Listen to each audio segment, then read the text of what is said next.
Que a paz do Senhor esteja com você, esteja com cada um de nós. E que esta paz, ela traga em você conforto, alegria, esperança e certeza que Deus tem um sonho maravilhoso na sua vida.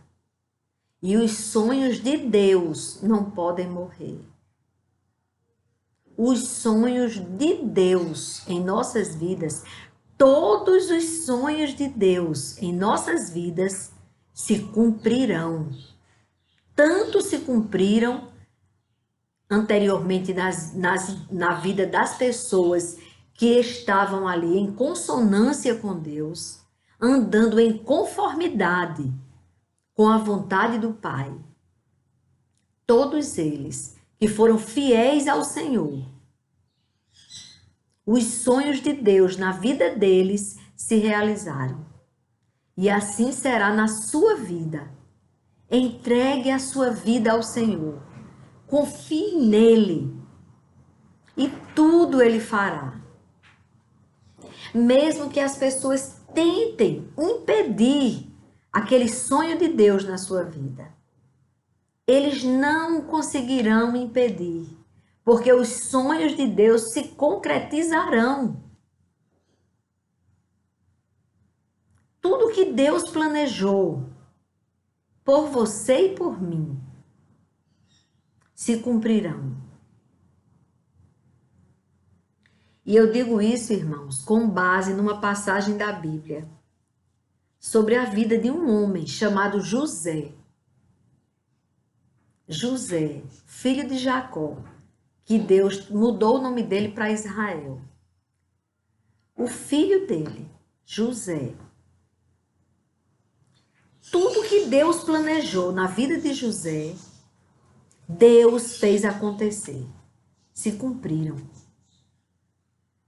No começo, parecia até alguma coisa que José fosse até arrogante, quando o Senhor revelava a ele os sonhos e ele falava inocentemente.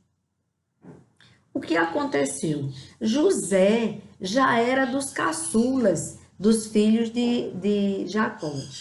Depois de José, Jacó só teve mais um filho, Benjamim, o irmão de José, filho de Raquel. O que aconteceu, irmãos? Deus, com o plano formado já, Deus sabia tudo o que ia acontecer. Que lá na frente ia acontecer uma grande seca. E que Jacó, e que José ia ser o salvador daquela situação. Ia ser o homem usado por Deus para transformar o quadro. Deus vai preparando José para o seu ministério, para o grande plano. José sonha. José já mimado, porque os irmãos de José perceberam logo. Quando o pai de José fez uma túnica muito bonita e deu a José, nasceu ali nos irmãos dele a inveja. E ficou com aquela coisa que ele era o favorito, o filhinho do papai, o favorito de Jacó. E José era desprendido, ele não se preocupava, ele não se sentia o máximo, não. Só que quando ele sonhava, inocentemente, ele falava para os irmãos, ele revelava aquele sonho. E ele teve 2 sonhos. O primeiro sonho, eles estavam colhendo os feixes ali, e o feixe dele se levantava, e os feixes dos irmãos dele se dobravam ao feixe dele. E os irmãos disseram, então, por certo, você vai ser nosso rei? Você quer dizer que você vai ter o domínio sobre nós? Ficaram revoltados com ele. E passou. E ele teve outro sonho. E nesse outro sonho, ali, o pai dele chamou a atenção dele, porque ele sonhou assim.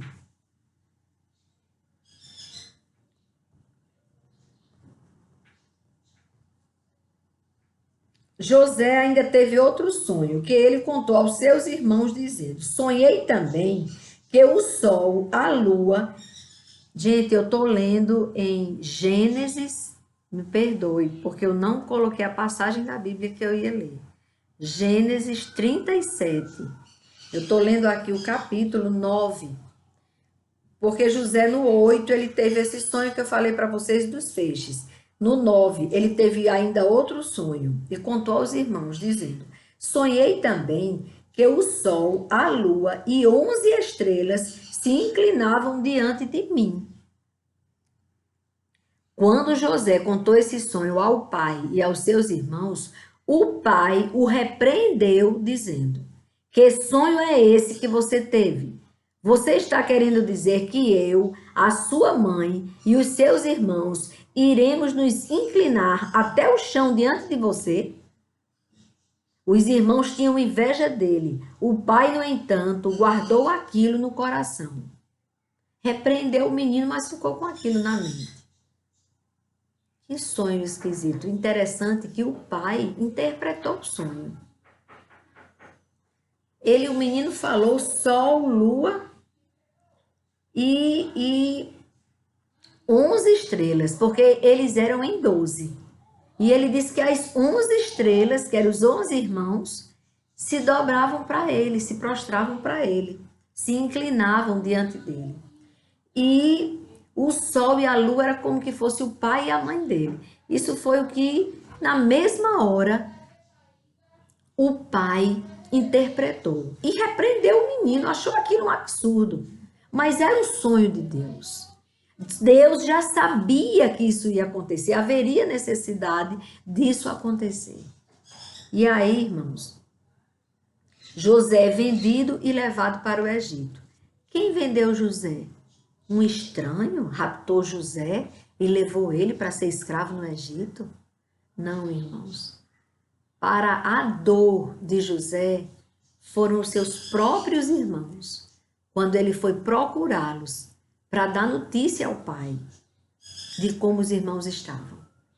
E aí, para a tristeza dele, aquele menino que os irmãos achavam um mimado, o favorito do papai, eles acharam por bem matá-lo. Foi essa a primeira ideia. Acharam por bem matá-lo. E graças a Deus, pela infinita misericórdia de Deus, o irmão, acho que foi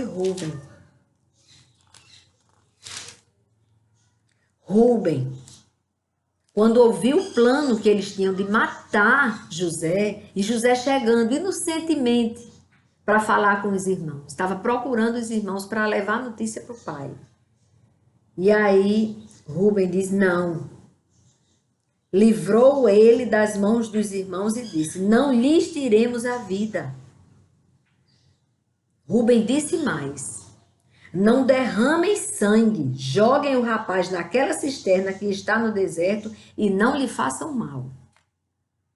Vejam bem, ali a atitude dele era de dar apenas um castigo no irmão mimado. Mas Rúben, em momento algum, quis matar o irmão. Ele não quis.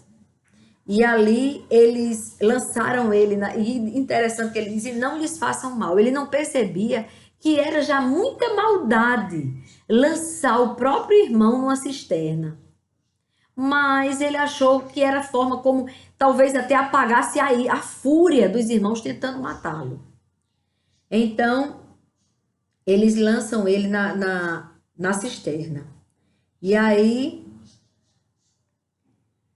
eles despiram, tiraram a túnica que simbolizava que aquele irmão era mais importante do que eles, na mente deles. Tomaram aquela túnica dele e lançaram ele, despiram ele e lançaram ele na cisterna.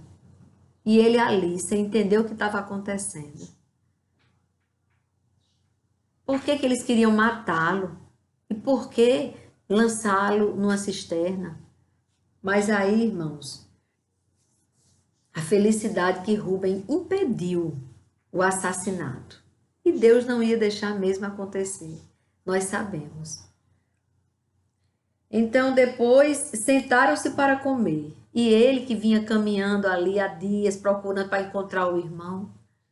Não sei o tempo que passou para encontrar esses irmãos, porque ele encontra um homem que diz que eles foram para outro lugar, e não aquele lugar que ele tinha, que pensava que os irmãos estavam. Aí ele ainda foi para outro lugar. Então, com certeza, caminhou muito no deserto para chegar até os irmãos. E ali os irmãos comendo e ele na cisterna. Despido na cisterna. Depois sentaram-se para comer, levantando os olhos, viram uma caravana de ismaelitas que vinha de Gileade. Seus camelos traziam especiarias, bálsamo e mirra, que levavam para o Egito. Então Judá, o outro irmão de José, disse aos irmãos: o que vamos ganhar se matarmos o nosso irmão e depois escondermos a sua morte? Ainda havia no ar a ideia de matar José, mesmo contra a vontade de Rúben. Venham, Judá disse, vamos vendê-lo aos ismaelitas. Não lhe façamos mal, ou não estão fazendo nenhum mal, estão só vendendo o irmão para ser escravo aos ismaelitas. Mas é porque aí ele pensou no dinheiro que ele ia ganhar, na vantagem, o que ele ia receber ali daqueles homens que vinham nas caravanas ali. Aí ele disse, não lhe façamos mal, pois é nosso irmão, é do nosso sangue. Vamos levar vantagem? Vamos só levar vantagem. E a gente ainda não vai levar o sangue dele, a culpa do sangue dele. Seus irmãos concordaram. E quando os mercadores midianitas passaram, os irmãos de José o tiraram da cisterna e o venderam aos ismaelitas por 20 moedas de prata. E os ismaelitas levaram José para o Egito. Quando Rúben voltou à cisterna, ou seja, tudo isso que Judá planejou com os demais irmãos, Rúben não estava presente. Aquele que disse, não vamos derramar o sangue do nosso irmão. Vamos apenas lançá-lo na cisterna, ou seja, vamos dar um castiguinho neles. Rúben, quando voltou, que viu que o irmão não estava na cisterna, então rasgou as suas roupas e voltando aos seus irmãos disse, o rapaz não está mais lá, e agora? O que vou fazer? Então pegaram a túnica de José, mataram o bode e molharam a túnica no sangue. E enviaram a túnica de mangas compridas ao pai com este recado. Achamos isto com a túnica. Veja se é ou não a túnica de seu filho. Eles não viam José como irmão. Ele a reconheceu e disse, é a túnica do meu filho. Um animal selvagem o devorou. Certamente José foi despedaçado. E assim foi despedaçado o coração de Jacó. Ele rasgou as suas roupas, vestiu-se de pano de saco e lamentou o filho durante muitos dias. Que dor terrível que ele sofreu. Todos os seus filhos e todas as suas filhas vieram para o consolar. Ele, porém, recusou ser consolado e disse, chorando descerei à sepultura para junto do meu filho. Ou seja, eu vou chorar até o final da minha vida pela morte do meu filho. E olhe que ele não sabia que tinha sido tamanha maldade dos outros filhos, com exceção de Rúben. Rúben não concordou com isso. Mas, de toda maneira, foi conivente com a situação. Porque o pai ficou durante tantos anos pensando que o filho estava morto, que tinha sido devorado por um animal selvagem. Enquanto isso, no Egito, os midianitas venderam José a Potifar, oficial de Faraó, comandante da guarda. Ele foi vendido para Potifar, o comandante da guarda, oficial de Faraó. E aí José na casa de Potifar. O que eu acho interessante, irmãos, a primeira decepção de José foi ser vendido pelos irmãos e quase assassinado, porque claro que ele ouviu a conversa toda. Mata, não mata, mata, não mata, mata ou não mata. Primeira decepção. A segunda decepção dele, vendido na condição de escravo, ele não se revoltou, ele se tornou escravo de Potifar, era um menino livre, um menino bem cuidado, bem amado pelo pai. E aí, ele está ali naquela situação de escravo, no Egito, um povo pagão, que não queria conversa com um Deus verdadeiro, cheio de falsos deuses, cheios de imagens, adoravam gato, sapo, a rã era não sei o que mais lá, era a deusa não sei de quê. O gato, menino, era um cuidado grande. O dia, o sol, era um Deus. E ele chegou, ficou ali, foi implantado naquele lugar, forçado a ficar naquele lugar, como escravo. Mas ele não se revoltou contra o homem que comprou ele. Ele se tornou tão cuidadoso da casa desse homem, que esse homem confiou a ele toda a sua casa. Todos os seus bens, tudo, e saía para trabalhar. E deixava aos cuidados de José a sua casa. Olhe, porque havia em José a presença do Espírito Santo de Deus. Deus estava com ele, com José. E ali, na condição de escravo, não se revoltou contra seu dono, sendo fiel a Deus e ao Senhor dele, ao dono dele, ali. Foi fiel, ao ponto de um jovem, José, imaginem vocês, com todos os hormônios de um adolescente, de um jovem, de um homem no seu vigor, cuidando da casa de Potifar, todo cuidado e zelo. O que acontece no capítulo 39 de Gênesis, no versículo 9. Na verdade, a mulher cresceu os olhos, a mulher de Potifar cresceu os olhos para ele. Assim, depois de algum tempo, vou no 7, antes do 9, vamos no 7. Assim, depois de algum tempo, a mulher de Potifar pôs os olhos em José e lhe disse: venha para a cama comigo. Ele, porém, recusou e disse à mulher do seu dono: olha o que José disse à mulher do seu dono, que deveria ser uma mulher muito bonita, muito ornamentada, muito riquíssima, uma mulher escolhida por Potifar para ser a mulher dele, não é? Uma mulher que devia ter sua presença e tudo. E ele, vocês sabem que o menino na adolescência não precisa nem de ser muito bonita. Uma mulher chamando ele para deitar com ele. Ele responde a esta mulher: escute. Tem uma exclamação com essa palavra: escute. O meu Senhor não se preocupa com nada do que existe nesta casa, porque eu estou aqui. Tudo o que ele tem passou às minhas mãos. Não há ninguém nesta casa que esteja acima de mim. Ele não me vedou nada, a não ser a senhora, porque é a mulher dele. Ele alertou ela, disse: ei, coloque-se na sua posição.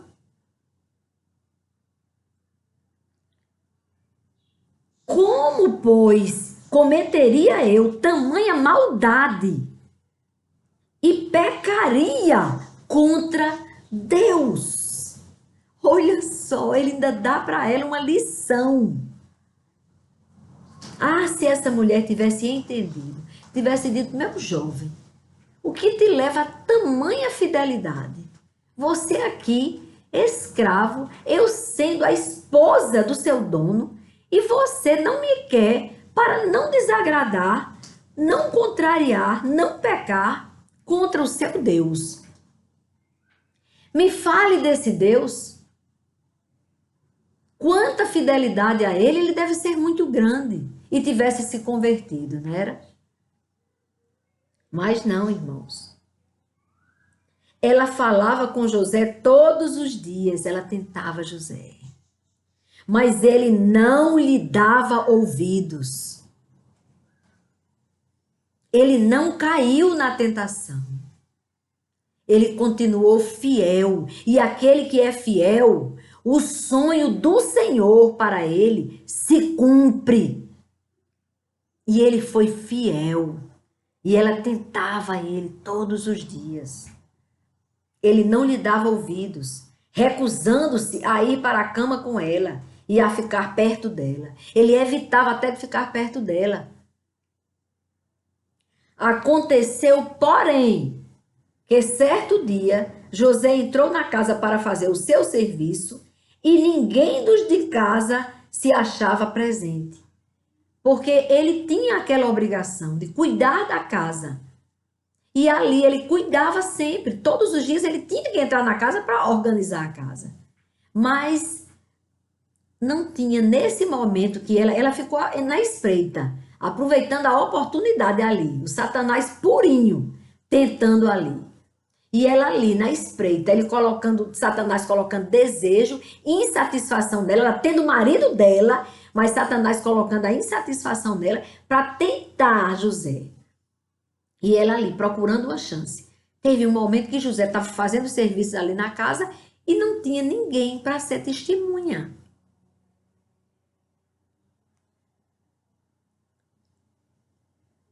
Então, ela o pegou pela roupa e lhe disse, venha para a cama comigo, puxando a roupa dele. Ele, porém, deixando a roupa nas mãos dela, saiu, fugindo para fora. Quando notou que José tinha fugido para fora, mas havia deixado a roupa nas mãos dela, ela chamou pelos homens de sua casa e lhes disse, vejam, meu marido nos trouxe este hebreu para nos humilhar. Olhe só o que Satanás fez.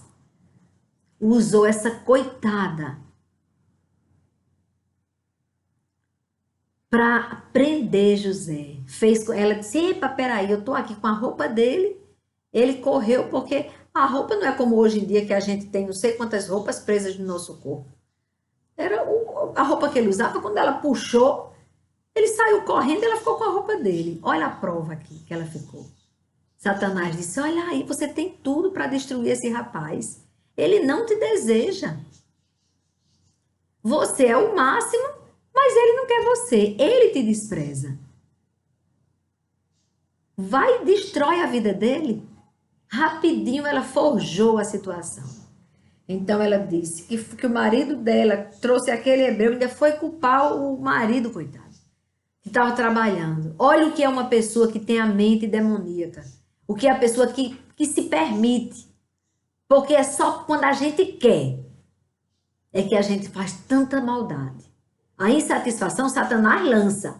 E a sua obrigação como servo de Deus, como homem de Deus, como uma mulher de Deus, é dizer, sai Satanás, sai insatisfação. Eu tenho meu esposo que é bom para mim, que não me deixa faltar nada, que deixa as pessoas, que me traz pessoas para cuidar de mim, cuidar da casa. Mas não. Ela já foi logo culpando o marido. Vejam, meu marido nos trouxe este hebreu para nos humilhar. Ele entrou no meu quarto querendo me levar para a cama, mas eu gritei bem alto. Quando ele ouviu que eu levantava a voz e gritava, deixou a roupa ao meu lado e saiu, fugindo para fora.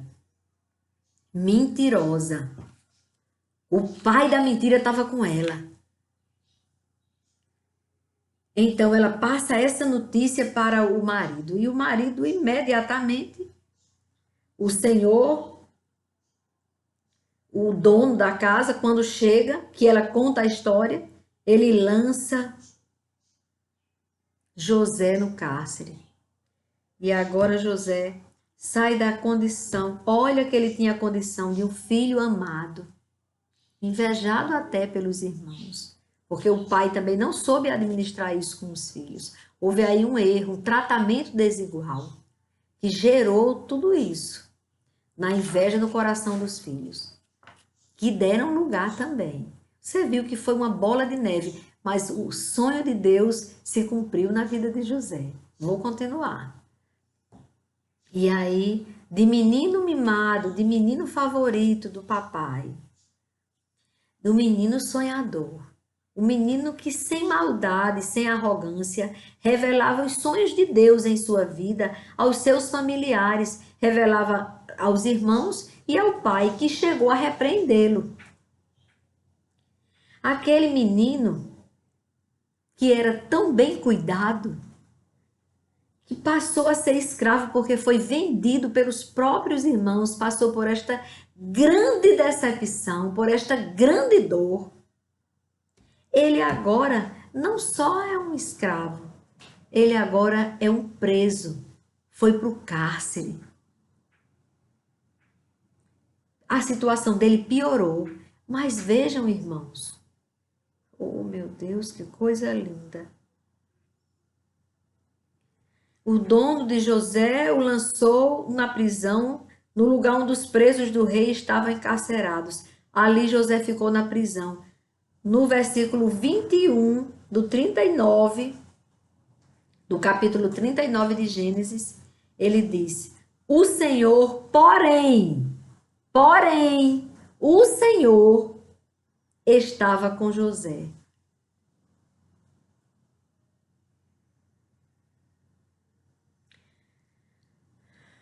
O Senhor, porém, estava com José, foi bondoso com ele e fez com que encontrasse favor aos olhos do carcereiro. Vejam bem, primeiro quando os meninos venderam, os irmãos de José venderam José, José foi comprado por um homem que viu em José uma coisa diferente. Uma excelência em José, e fez de José, confiou a casa dele a José, porque o Senhor estava com José. Aí, quando José é lançado no cárcere, o carcereiro, quando olhou para José, o Senhor fez com que o carcereiro visse José com os olhos do Senhor. E aí, ele foi bondoso, o Senhor, com José, fazendo com que o carcereiro olhasse para José com os olhos de amor. Encontrou favor. Este confiou às mãos de José todos os presos que estavam no cárcere. Deu logo uma missão a José, viu capacidade em José. Nem José sabia que tinha isso. Mas tanto Potifar, o dono dele, viu que ele tinha capacidade de administrar a casa dele, que entregou a casa para ele, porque via que em tudo que José tocava, prosperava. Dava certo. É assim quando a gente anda com Deus. E ali, primeiro que José não ficou revoltado com o dono e fazia as coisas de bom gosto. Aquela missão que deram para ele lá na casa de Potifar, que Potifar disse, faça isso e isso, ele fez. Mas aonde ele tocava com o amor de Deus, prosperava, dava certo. Aí o homem disse, pronto, eu vou viajar e você agora vai tomar conta da casa. Aí Satanás usou a mulher dele para colocá-lo no cárcere. Disse, espera aí, no cárcere, acho que ele vai blasfemar contra Deus. Ah, no cárcere ele vai, Satanás pensou. Mas não aconteceu isso não.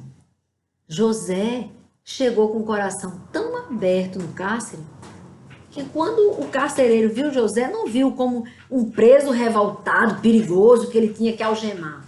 Não, ele viu nele, em José, algo bom. Porque ele confiou a José os presos, mandou José cuidar daqueles presos. E José fazia tudo o que se devia fazer ali. Alimentava os presos, cuidava dos presos, limpava, organizava.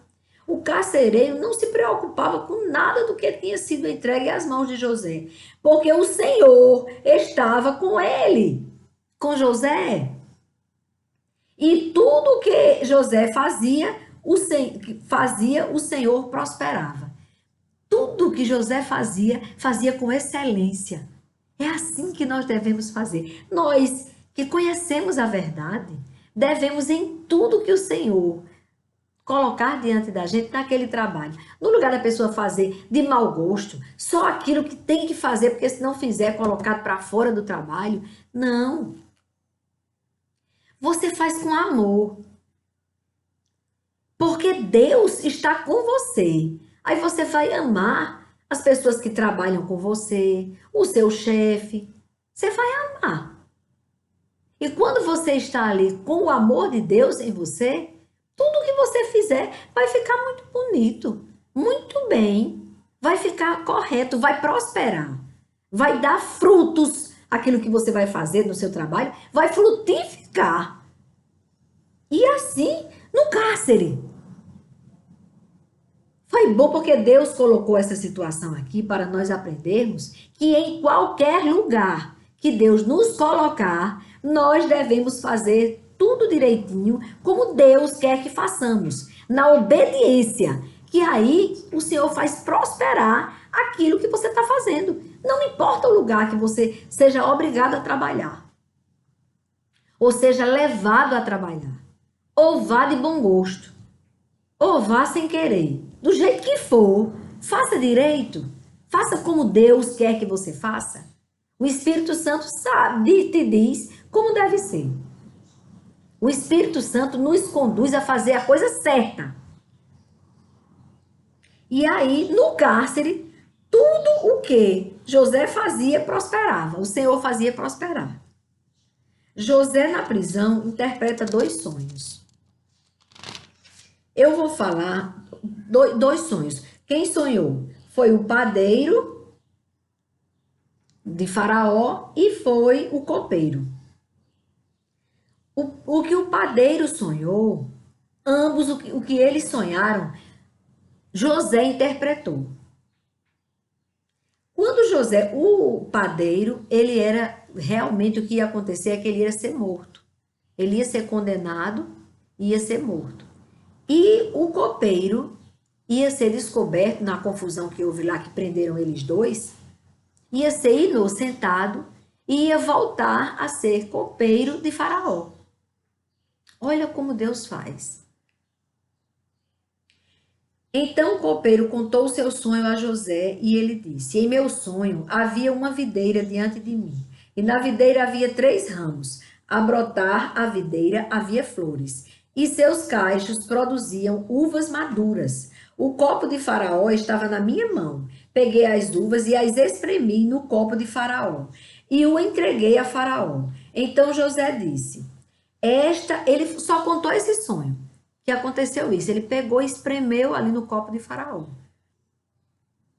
Aí o Senhor revelou a José, e José disse: Esta é a interpretação do sonho. Os 3 ramos são 3 dias. Dentro de 3 dias, Faraó vai reabilitar você e reintegrá-lo no seu cargo. E você lhe dará o copo na mão dele, segundo o costume antigo, quando era seu copeiro. Ou seja, você vai voltar à sua atividade de copeiro. Porém, José disse para ele: Lembre-se de mim quando tudo lhe ocorrer bem. Peço que você seja bondoso para comigo e fale a meu respeito com Faraó e me tire desta prisão. José pediu. Porque, de fato, fui roubado da terra dos hebreus. Ou seja, eu vim de lá e eu não era escravo. Foi um roubo os irmãos dele terem pego moedas e terem entregue ele como um escravo. Venderam um escravo que não era escravo. Ele foi roubado do pai dele. E aqui nada fiz para que me pusessem nesta masmorra. Ou seja, eu fugia da mulher. Eu jamais iria trair a confiança do meu dono. Eu estou inocentemente nesse lugar. Quando você chegar lá, fale da minha história para Faraó. Ele pediu só isso ao copeiro. Mas aí o copeiro esqueceu dele, irmãos.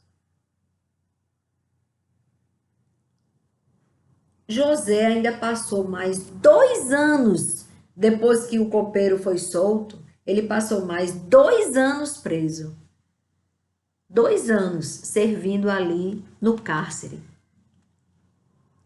Passados 2 anos completos, Faraó teve um sonho. E eis que estava em pé junto ao rio Nilo.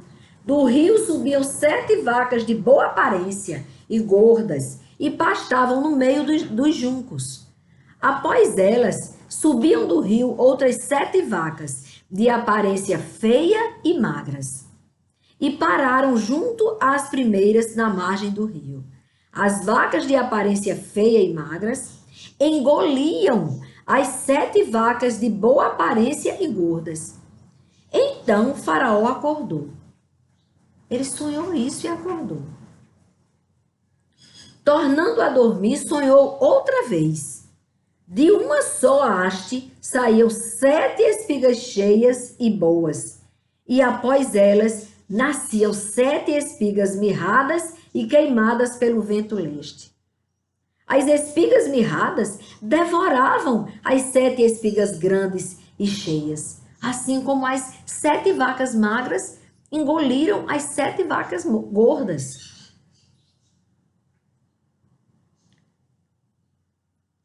Então Faraó acordou. Aí Faraó acordou. Tinha sido um sonho. De manhã, ao despertar muito perturbado, mandou chamar todos os magos do Egito e todos os seus sábios. Contou-lhes os seus sonhos, mas não havia ninguém que pudesse dar a interpretação. Os magos, os sábios, mas não conseguiam discernir o que era aquele sonho.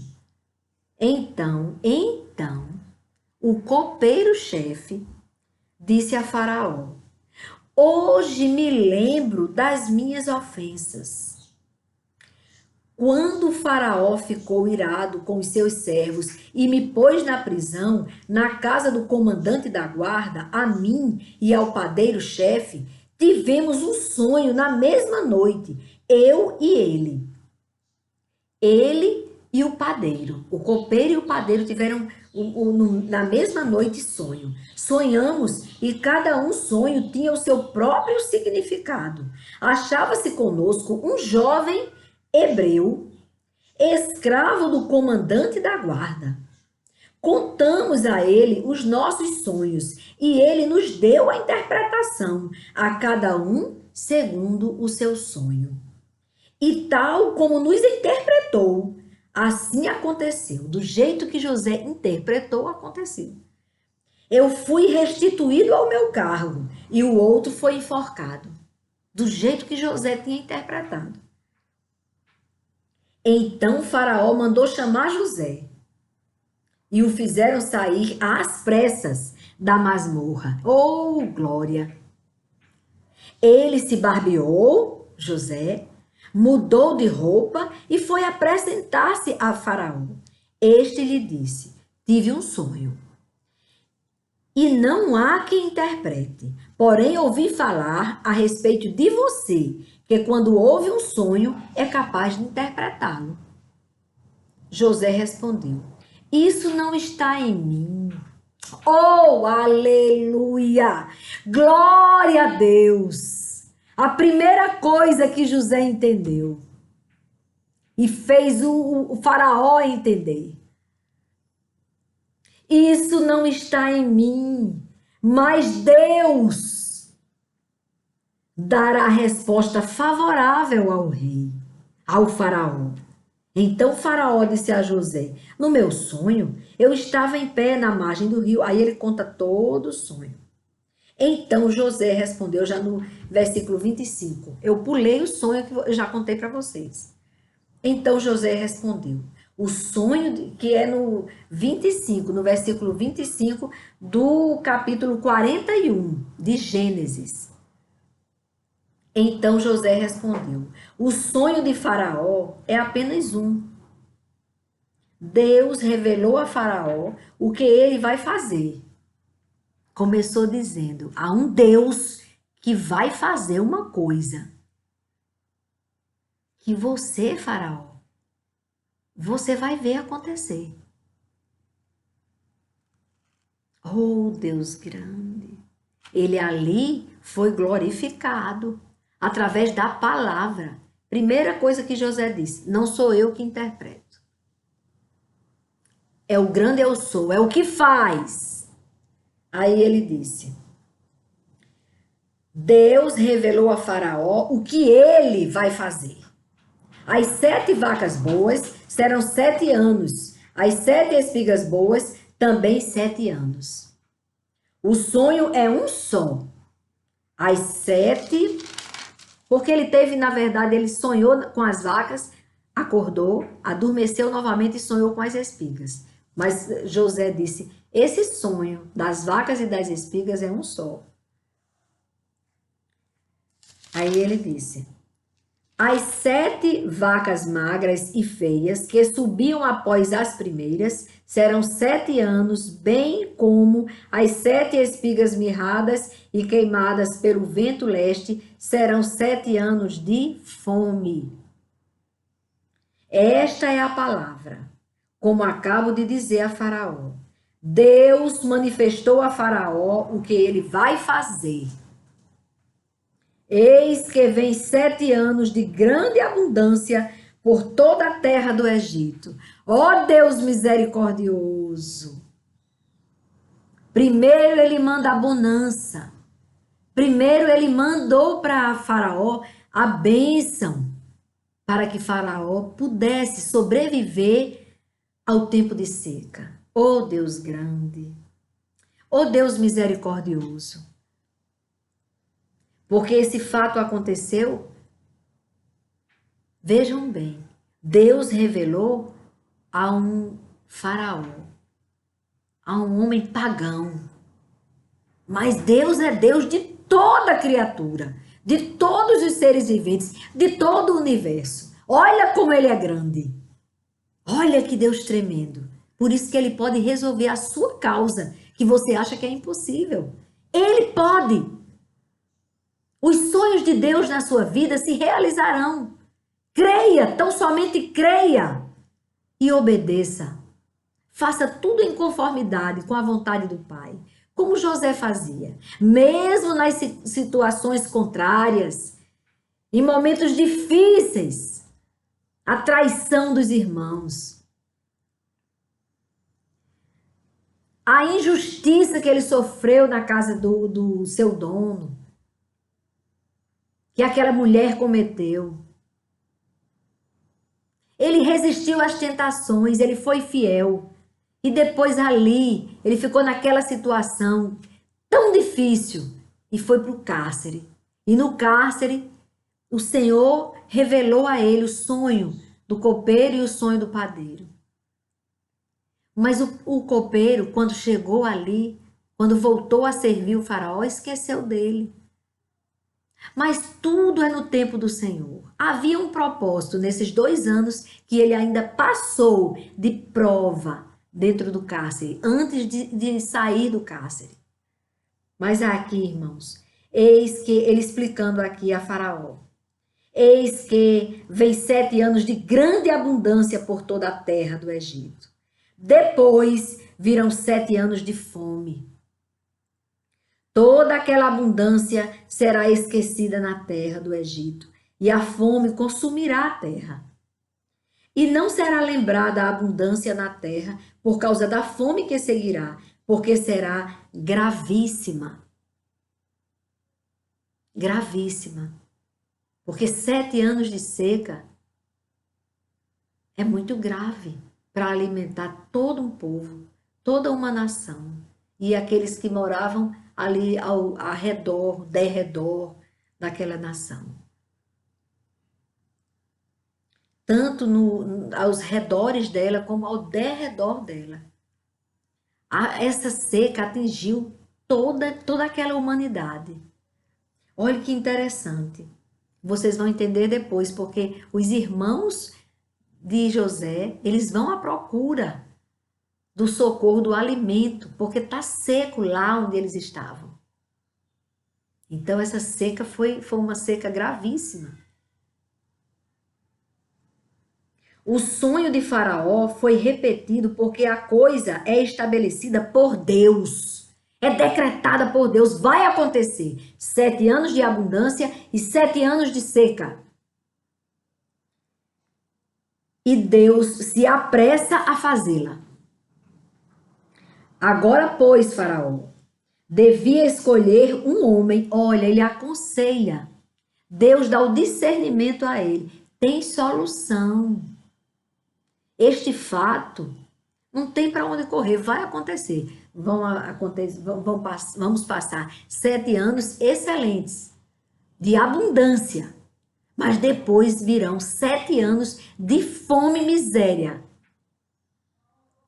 Aí olha que coisa linda. Agora, pois, Faraó devia escolher um homem ajuizado e sábio e encarregá-lo de dirigir a terra do Egito. Ele diz, olhe, procure alguém aqui do seu reino que ele seja sábio, que ele foi tentar ajudar o rei, o faraó, porque ele não tinha maldade no coração dele, ele queria solução. Ele disse, tem isso, mas já encontrou a solução aqui, já disse para ele. O senhor deve designar, encarregar um homem para dirigir a terra do Egito. Faraó devia fazer isto. 2 pontos ele ainda ensina. Pôr administradores sobre a terra e recolher a 5ª parte dos frutos da terra do Egito nos 7 anos de fartura. Oh, aleluia! Deus estava fazendo dele, ensinando no cárcere como administrar no cárcere, para que alimentasse os presos, para que ele soubesse dizer, você vai designar, o senhor deve designar administradores para juntarem, oh aleluia, esses administradores deviam ajuntar toda a colheita dos bons anos que virão, recolher cereal por ordem de Faraó, para mantimento nas cidades e guardá-lo em armazéns. Assim, o mantimento servirá para abastecer a terra nos 7 anos da fome que haverá no Egito, para que a terra não seja destruída pela fome. E aí, irmãos, o conselho agradou a Faraó e a todos os seus oficiais. Ficaram, ei, quanta sapiência tem nesse rapaz? Peraí. Ele interpretou o sonho, ele disse que o Senhor ia fazer isso. E já deu o resultado, a solução. Agradou a Faraó esse conselho e agradou a todos os seus oficiais. Então Faraó perguntou aos seus oficiais, será que poderíamos achar alguém melhor do que José? Do que esse homem? Do que este que estava encarcerado? Do que este que estagiou lá na casa de Potifar, administrando as finanças de Potifar e depois administrando no cárcere. E agora vem com esta informação importantíssima para mim. Será que poderíamos achar, olha a pergunta de Faraó, será que poderíamos achar alguém melhor do que José? Um homem em quem está o Espírito de Deus? Irmãos, eu não estou dizendo isso porque eu acho, não. Está escrito no livro da vida. Faraó do Egito,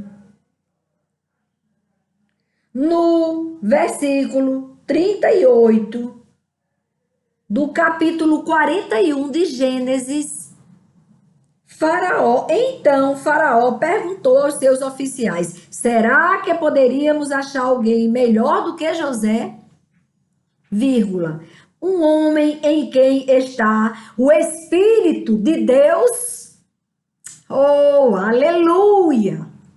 Glória a Deus! Será? Ele pergunta. Depois Faraó disse a José. Primeiro ele se dirigiu aos oficiais dele. Depois ele se dirige a José.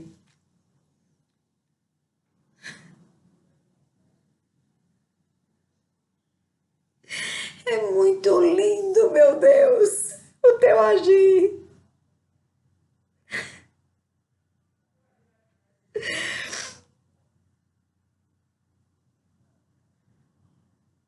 Depois Faraó disse a José: visto que Deus revelou tudo isto a você, não há ninguém mais ajuizado e sábio como você. Você será o administrador da minha casa e todo o meu povo obedecerá à sua palavra. Somente no trono eu serei maior do que você. E Faraó disse mais a José: tudo porque foi Deus que fez, irmãos. Não era José em si. E José sabia que era o Senhor. Tanto que em nenhum momento Faraó reconhece José como um homem que tem solução, mas como um homem em quem está o Espírito de Deus. E aí ele vai e diz que, visto que Deus revelou tudo isto a você, ou seja, houve conversão ali. Aquele Faraó, ele entendeu. Ele sabia o que ele tinha sonhado. E ele viu todo o sentido naquelas palavras de José.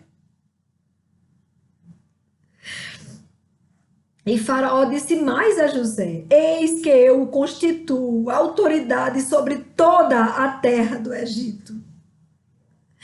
José, em poucos instantes, irmãos, ele passou de um encarcerado ao homem que era a autoridade máxima na terra do Egito, que só o Faraó estava acima dele. Eis que eu o constituo autoridade sobre toda a terra do Egito. Então Faraó tirou o seu anel, sinete da mão, e o pôs no dedo de José. Mandou que o vestissem com roupas de linho fino e lhe pôs no pescoço um colar de ouro. E o fez subir na sua segunda carruagem. E clamavam diante dele: inclinem-se todos. Desse modo, deu-lhe autoridade sobre toda a terra do Egito. É Deus quem constitui a autoridade. Por isso que nós devemos orar a Deus, para que Deus chegue com providência sobre todas as nações da terra, para desconstituir todos esses das seitas demoníacas, todos estes das ideologias satânicas, que eles caiam. E que na terra o Senhor levante homens segundo o coração de Deus, para que haja refrigério sobre a terra, sobre todas as nações. Não adianta a gente pedir só pelo Brasil, irmãos. Toda a terra precisa de Deus. Precisa que Deus chegue. Precisamos, assim como nós, na nossa omissão, no nosso pecado, constituímos pessoas que só fazem o mal. Que Deus tenha misericórdia de nós. Veja os nossos joelhos dobrados na terra, nos humilhando diante de Deus e pedindo a Deus que desconstitua essas autoridades do mal e constitua homens, levante homens tementes a Deus, que cheguem na nação reconhecendo que estão abaixo de Deus, que eles não são deuses. Que Deus visite todas as autoridades de todo o universo, de todas as autoridades da terra. Que Deus chegue ali, no Supremo Tribunal Federal, de todas as nações, e lave com o sangue de Jesus, expurgando todos os malignos que estão ali e colocando homens segundo o coração de Deus, tementes, que chegue no legislativo e vá lavando com o sangue de Jesus, tirando todos aqueles que fazem aquelas leis demoníacas. O legislativo tem que temer a Deus, irmãos. Tem que temer a Deus. O legislativo tem que temer a Deus, porque quem faz a lei, eles nos representam lá no Congresso. Vamos orar, irmãos e irmãs, pelo Congresso Nacional, mas é de toda a terra, todos os que legislam,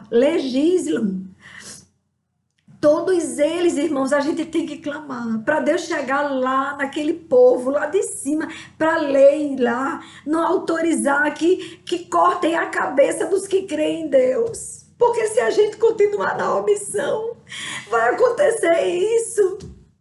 Vão chegar lá e vão dizer, corte a cabeça para eles pararem de falar a verdade.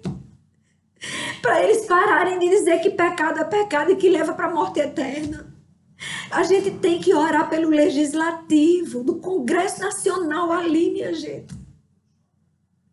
Para que não ocorra as coisas, as aberrações que nós estamos ouvindo. E que a gente coloque no executivo homens tementes a Deus. Homens tementes a Deus. Os ministros tementes a Deus. Homens que se dobram diante de Deus. Porque aí, meus irmãos, não vai haver tanta injustiça, tanta corrupção, tanto roubo, tanta fraude, tanta maldade.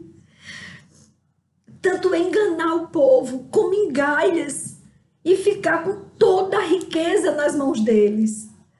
Desviando esses países aí, esses ditadores, sabe, esses países comunistas, eles pegam as riquezas de todos os que trabalham e não dão. Eles dizem que estão dando com igualdade, mas eles estão dando, sabe o quê? Migalhas de conta-gotas. Eles estão com a riqueza dos que trabalharam, dos que se esforçaram. Aí essa é a história, a ideologia, igualdade para todos, mentira. Morte, sofrimento, fome para todos, é isso, essa é a verdade. Então que os nossos jovens acordem. Que essa ideologia disfarçada, tão bonitinha, igualdade, que injustiça, o capitalismo é desumano e não sei o quê. Que é isso, irmãos?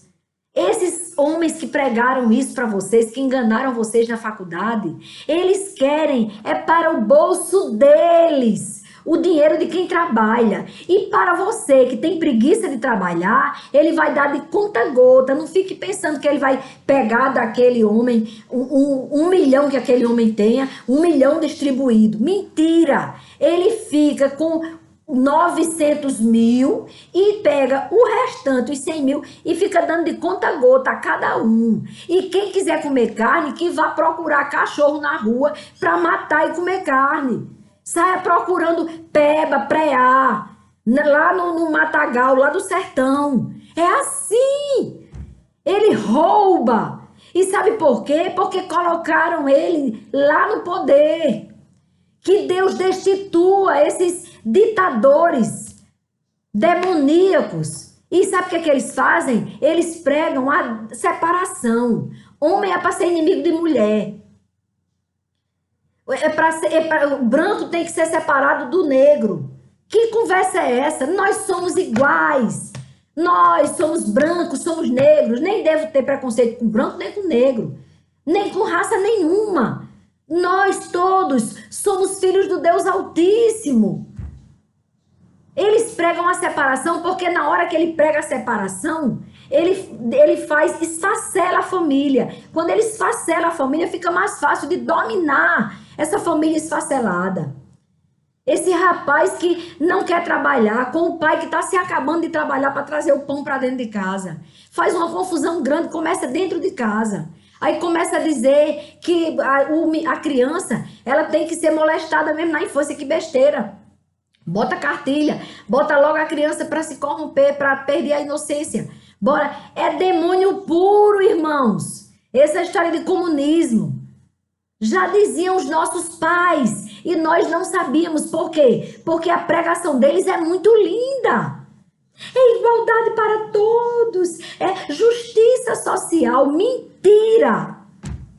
Os ditadores estão gordos de dinheiro, cheios de riquezas que eles colocam em outros países.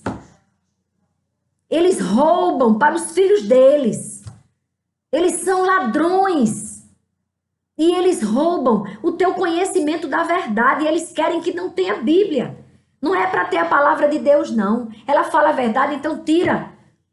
Proíbe a palavra de Deus. Porque a palavra de Deus é a pura verdade. E essa verdade desconstrói a mentira que eles criaram. Que colocaram na cabeça dos jovens, nas faculdades. Os meninos tudo com a barba batendo aqui para ficar parecido com Karl Marx. Karl Marx era endemoniado, minha gente. Ele não tinha o conhecimento de Deus, ele negava Deus. A teoria, aquela coisa, aquilo é disfarçado na frente. Mas ele era um miserável, pobre, cego e nu. Ele não conheceu a verdade. A verdade que liberta, ele renegou, porque com certeza já tinha a Bíblia Sagrada lá no lugar onde ele estava. Irmãos, despertem. Tudo que desconstrói o que Deus construiu não vem de Deus. Tem cristão que ainda se confunde, que diz que é comunista, que ainda acredita na teoria mentirosa dos comunistas. A verdade é essa. Esse dinheiro não é para ser dividido para todo mundo, não. É para o bolso deles, dos ditadores e de sua corja. E para o povo, simplesmente circo e migalhas de pão dormido. Agora, se quiser mais, vá caçar. A comer uma onça, procurar, ver se encontra. Os cachorros, eu acho que não tem mais nenhum sobrando, porque não tem mais carne. Esse é o depoimento de quem está lá no comunismo. Não vamos querer isso na nossa terra e nem em país nenhum. Vamos orar por eles, no lugar de receber deles o lixo. Vamos clamar a Deus que os salve, que os liberte desses ditadores satânicos. No nome de Jesus. Perdão, irmãos. Mas eu digo aquilo que vem no meu coração para dizer. Mas o que eu quero dizer é que Faraó acreditou.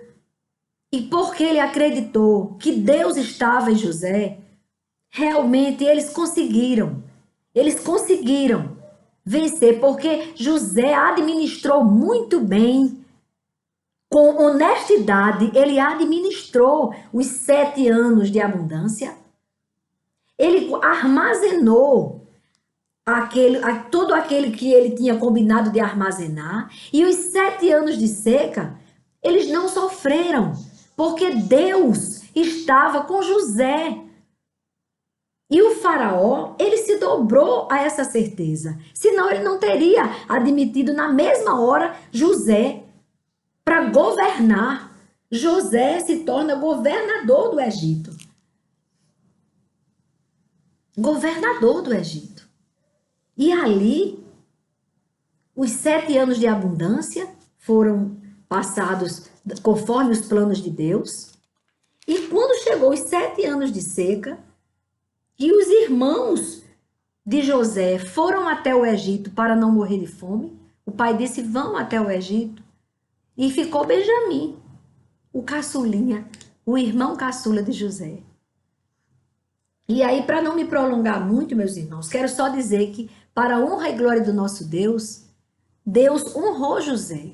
E aquele sonho de José aconteceu mesmo. O pai dele e os irmãos, eles sobreviveram à seca porque foram viver no Egito. Foram muito bem recebidos por Faraó. Afinal de contas, era a família do Salvador da pátria de Faraó. A família do homem de Deus. Ele recebeu muito bem. E aí José perdoou os seus irmãos. Houve todo aquele drama que José fez toda aquela coisa para chamar a atenção dos irmãos. E aí só sei que ele disse: sou eu, José, que vocês venderam. Sou o irmão de vocês. Amo vocês. Está tudo perdoado. Eu quero é o meu pai.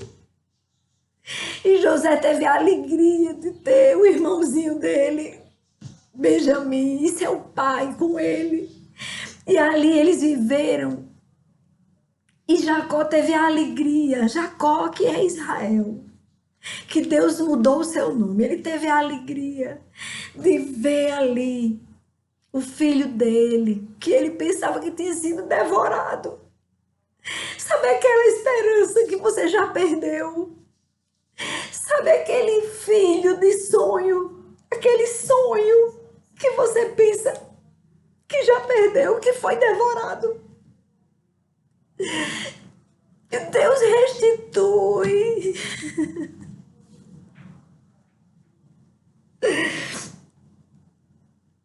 O Senhor restitui. Se você esperar nele e continuar no caminho certo, na obediência. José, ele fez conforme a vontade de Deus. E Deus fez coisas maravilhosas na vida de José. Assim Deus vai fazer na sua vida. Jacó pensou que o filho dele tinha sido devorado. Satanás, às vezes, ele nos engana, assim como os filhos de Jacó enganaram Jacó. Disseram que jogaram o manto, não sei como é o nome, que a roupa, sei lá, a capa que ele fez para José, que o pai fez e que os irmãos ficaram enciumados. Suja de sangue de um animal que eles mataram no caminho. E aí só fizeram lançar a mentira. Às vezes o demônio não diz exatamente com todas as letras. Ele só lança para você aquilo. Olha, e aí, é dele, é do teu filho? Ele é. Pronto, aí ele deduziu. Meu filho foi devorado. Meu filho já não existe mais. Não tenho mais motivo de viver. Vou chorar enquanto viver. E assim você está pensando hoje aquilo que para você já é impossível. Você pensa que já perdeu, já passou o tempo, não existe mais chance para você. O Senhor está dizendo nesta manhã que vai sim cumprir a promessa. E que o sonho que Deus sonhou para você, Ele vai cumprir. E aí, assim como Jacó, ele viu José inteiro, vivo. Assim Deus vai colocar o sonho que você pensa que já morreu, inteiro, vivo diante de você, se você crer. Se você crer naquele que esteve o tempo inteiro com José. O tempo inteiro ele acompanha José, a vida inteira de José. Assim o Senhor acompanha a tua vida. E José, ele não pensou que Deus não estava com ele quando ele estava no cárcere. Ele não pensou. Quando ele viu que o copeiro passou 1 dia, 2 dias, 3 dias, 1 mês, 2 meses, 1 ano, 1 ano e 1 mês, e aí, cada dia no cárcere. Mas chegou o dia que ele saiu do cárcere. E Deus tirou ele daquela situação deplorável para uma situação de glória, para uma situação de vitória. E ele ainda pôde socorrer os irmãos que não morreram de fome e o seu pai por causa daquilo. O tempo que ele aprendeu no cárcere a administrar, a economizar. Porque é claro que lá no cárcere, para o alimento dar para todo mundo, tinha que saber administrar bem, irmãos. E assim, os 7 anos de seca foi besteira para ele, porque Deus já tinha dado discernimento a ele, estratégias. Deus, ele dá estratégias. Mas não murmure enquanto você estiver aí, nessa posição de espera. Não murmure. Não está perdido, não.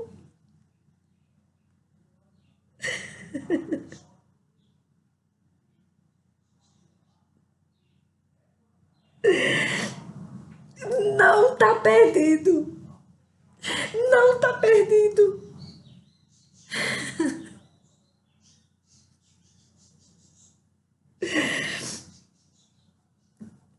É porque o mais importante para Deus é a tua vida eterna. As demais coisas, elas nos serão acrescentadas. Mas o mais importante é você sair da condição de pecador e você passar uma condição de dependente de Deus. Onde você diz, Senhor, se o Senhor não me ajudar, eu vou pecar. Mas você diz a verdade para Ele, que precisa dEle. Quando você entender que vida é só nele, você vai abandonar de uma vez por todas a última coisa que falta você fazer para você receber de Deus a promessa, o sonho dele. O sonho de Deus vai se cumprir na sua vida. Amém? Não esqueça disso, não. Vamos orar?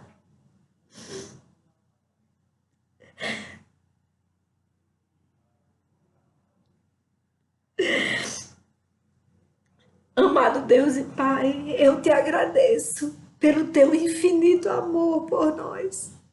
Porque o Senhor não desiste de nós.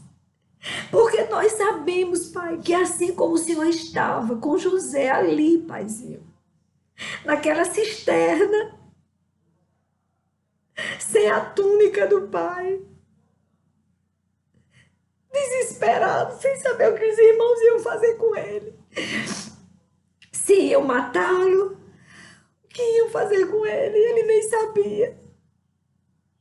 Ele ali com fome, sem o pai dele, sem segurança, é assim que ele se via. E depois, Senhor, naquela casa, a casa de estranhos, num país pagão, e ele ali, Senhor. Mas quantas pessoas foram salvas através do testemunho daquela ocorrência, Pai, de Faraó? Por isso que era preciso, Pai, que ele fosse vendido. Por isso que é preciso que nós, muitas vezes, passemos por momentos difíceis, por dificuldades.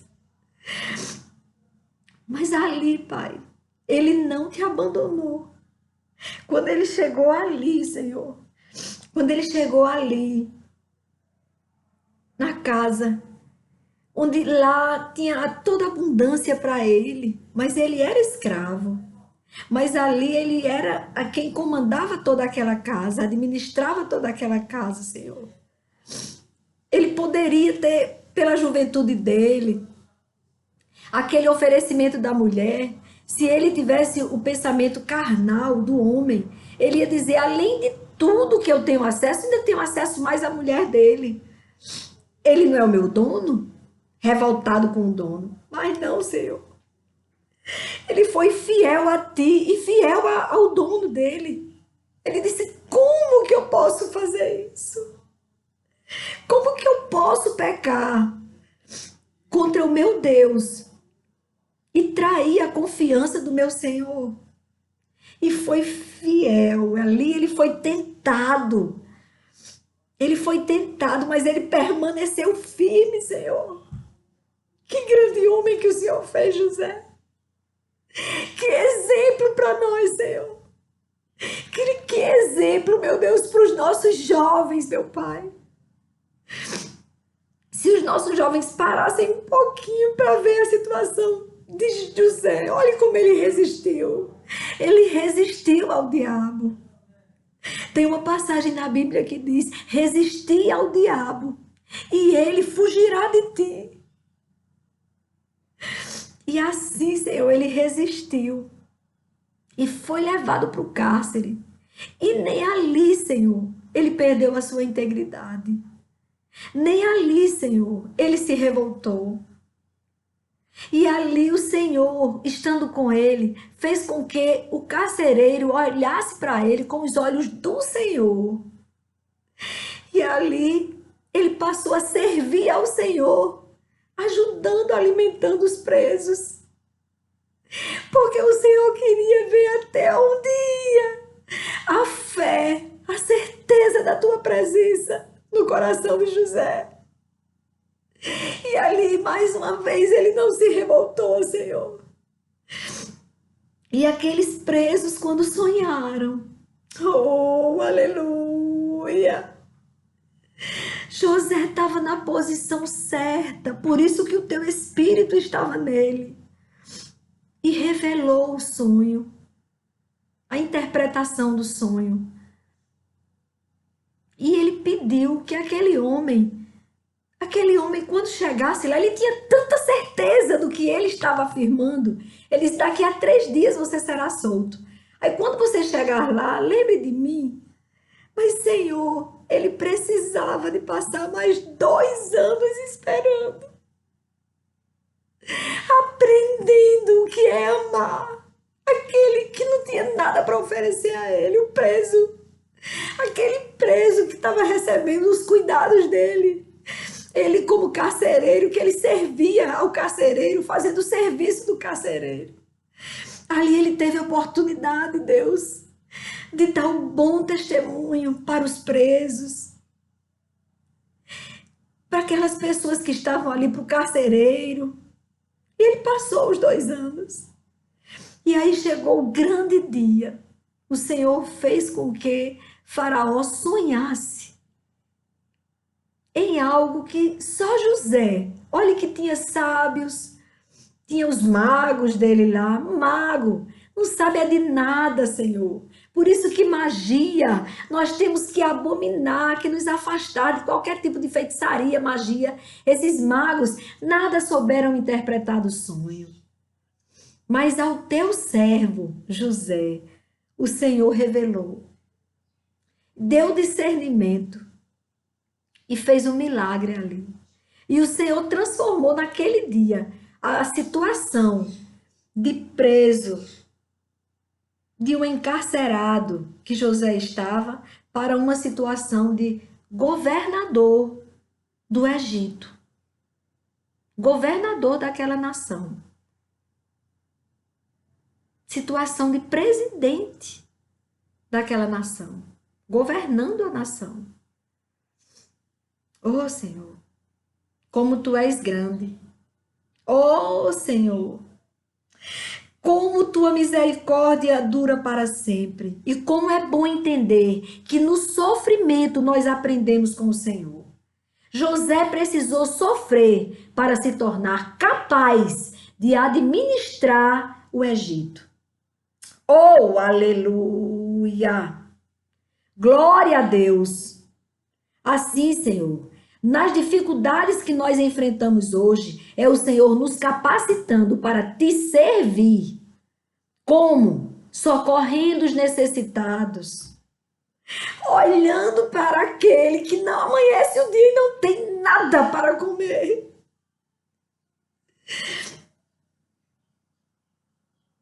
Senhor, abre os nossos olhos espirituais para que possamos amar mais o nosso próximo, Senhor. Amar aquele que está dentro da nossa casa. Sermos mais tolerantes. José aqui, ele ensinou isso. Ele perdoou os irmãos. Por que nós temos tanta dificuldade de perdoar o nosso irmão, o nosso próximo?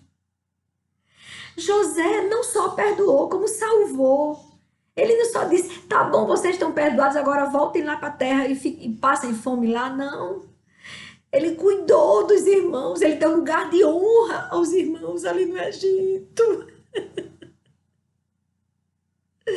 Senhor, Senhor, que possamos ver, Pai, naquele mendigo que está ali na rua, naquele preso que ninguém visita, naquele enfermo, Senhor, que não tem condições nem de comprar o remédio, que vejamos neles os irmãos, aquele irmão próximo, para que a gente possa dividir, Pai, sem dificuldade. Sem dificuldade, Pai. Dividir uma palavra, às vezes, Pai, a pessoa precisa só de uma palavra. Ei, Deus existe. Há esperança para você. Deus pode tirar você dessa situação. Um dia Ele me ajudou, assim, assim, assim, e dá um testemunho. Às vezes é passando para outra pessoa, meu Deus. Algo que é importante para a gente, não é para dar roupa velha rasgada, não. Que as pessoas não são lixeiro, não. Se está rasgada, se não presta mais, é para jogar no lixo. Mas é para pegar aquilo que você gosta, que é bom, que está em condição boa. Aí você dá. Sinta-se naquele lugar daquela pessoa. É isso, Pai, que eu quero que o Senhor faça conosco. A começar por mim, Senhor. A começar por mim. Aí o Senhor vai fazendo. Essa pessoa que está me ouvindo agora, ela comece a pensar nisso. Que nós devemos amar ao nosso próximo como nós nos amamos a nós mesmos. Que é muito mais saboroso você comer a metade de um sanduíche do que você comer um sanduíche todinho e deixar outra pessoa com fome. É para amargar na minha boca, Senhor. Senhor, me ensina mais de Ti, Senhor.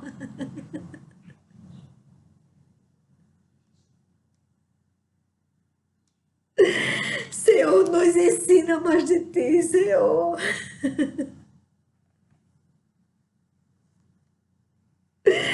Mais de Ti, Senhor. E menos de mim, Senhor. Menos de mim. Faz em nós o Teu querer. Senhor, faz em nós o Teu querer. Faz em nós, meu Pai. Faz em nós, faz nele, nessa pessoa que está agora me ouvindo. A Tua vontade. Se a gente tiver que passar por tempos difíceis para aprender e cumprir a nossa missão, eis-nos aqui, Senhor. Faz em nós o Teu querer. Que venha o Teu reino sobre a terra. Que o mal seja dissipado. Que saia todo esse mal. Que a Tua igreja seja avivada. Aviva a Tua igreja, Senhor, que somos nós. Para que possamos chegar nos templos diferentes. Para que possamos chegar na igreja sendo bênção. E não sedentes de bênção sempre. Mas que sejamos abençoadores. Que entremos na igreja pensando em abençoar e não em ser abençoado. Pai, é o que eu te peço. No nome do Teu Filho Jesus Cristo. É no nome dele que eu estou pedindo tudo isso. Porque foi ele que nos reconciliou com o Senhor através da cruz. Então é no nome dele que eu estou te pedindo. Abençoa esse canal, Senhor. Que ele alcance vidas, Pai. Que ele chegue nos presídios. Que ele chegue, meu Deus do céu, urgentemente nos presídios, para que esses homens conheçam a Tua palavra. No livro de José, que estava preso, mas não se marginalizou. Não se marginalizou. Estava preso injustamente. Foi uma injustiça que o manteve lá. Mas ele não se desviou de Ti. Então, que aquelas pessoas que estão hoje presas injustamente, o Senhor chegue ali, alcance elas com esse canal. E as que estão presas justamente porque estão ali cumprindo pena de um crime que cometeram, que eles sejam salvos, que eles sejam libertos, que eles saiam do presídio transformados pelo sangue de Jesus. É no sangue de Jesus que eu te peço, Pai. E já te agradeço. Amém, Senhor. Amém, amém. Pronto, sim, Senhor. Amém, irmãos. É até aqui. Fiquem com Deus. Louvado seja o Senhor, que falou grandemente conosco nesta manhã. Já é tarde, porque hoje eu acordei mais tarde.